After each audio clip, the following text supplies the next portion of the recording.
Viral sepasang kekasih pinjam mobil Ridwan Kamil untuk menikah, sekalian jadi saksi. Viral sepasang kekasih pinjam mobil Ridwan Kamil untuk pernikahan yang rencananya akan digelar tahun depan. Video sepasang kekasih itu viral setelah diunggah di akun TikTok @ridwankamil.official pada tanggal 5 Mei tahun 2024. Tak hanya itu, sepasang kekasih itu juga meminta Ridwan Kamil menjadi saksi di pernikahannya nanti. Beruntung bagi keduanya, Ridwan Kamil mengiyakan semua permohonan mereka. Dalam video yang beredar tampak sepasang kekasih itu sedang berboncengan menaiki motor di jalan.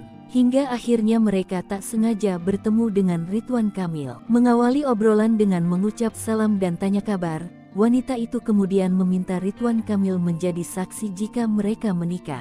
Video pertemuannya dengan mantan Gubernur Jawa Barat itu pun viral usai dibagikan oleh akun TikTok @ridwankamil.official pada tanggal 5 Mei tahun 2024. Saat itu pria yang akrab disapa Kang Emil tengah mengendarai mobil dalam perjalanan. Tak sengaja ia mendapati pria dan wanita yang tengah berboncengan sambil mengobrol. "Assalamualaikum," sapa Ridwan Kamil sembari membuka kaca mobilnya. Sejoli itu pun tampak kaget dengan sosok yang menyapanya.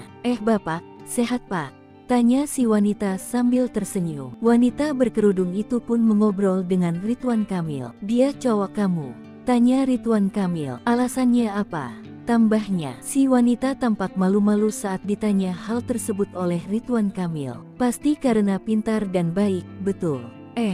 Aku suka sama dia karena itu," timpal si wanita. Lebih lanjut, si wanita pun meminta doa kepada Ridwan Kamil agar dilancarkan. Tak hanya itu, ia juga meminta Ridwan Kamil untuk menjadi saksi di pernikahannya nanti. Tanpa ragu, Ridwan Kamil pun menyetujui dan meminta sejoli itu untuk menghubunginya.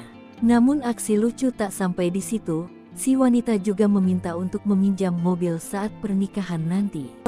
Gampang. Ini udah takdir Allah, tenang, Van dicatat ya Van, ujar Ridwan kepada asistennya. Lebih lanjut, Ridwan Kamil pun turut memberikan doa dan akan menepati perkataannya dalam keterangan di unggahan TikToknya.